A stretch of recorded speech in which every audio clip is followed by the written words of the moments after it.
أفرأيت الذي كفر بآياتنا وقال لأوتين مالا وولدا أطلع الغيب أم اتخذ عند الرحمن عهدا كلا سنكتب ما يقول ونمد له من العذاب مدا ونرثه ما يقول وياتينا فردا واتخذوا من دون الله آلهة ليكونوا لهم عزا كلا سيكفرون بعبادتهم ويكونون عليهم ضدا ألم تر أنا أرسلنا الشياطين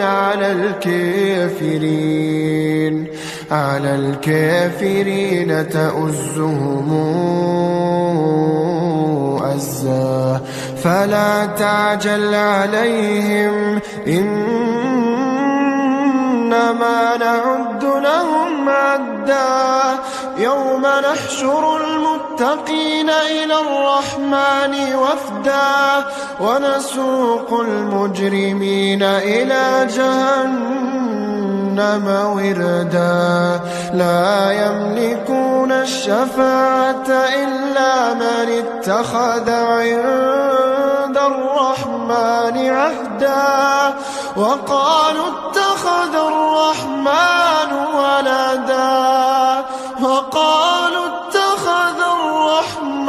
ولدا لقد جئتم شيئا إدا يكاد السماوات يتفطرن منه وتنشق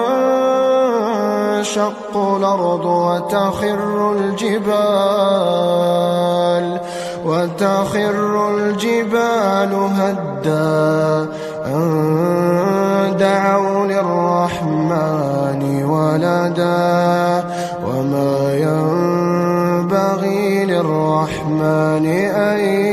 يتخذ ولدا إن كل من في السماوات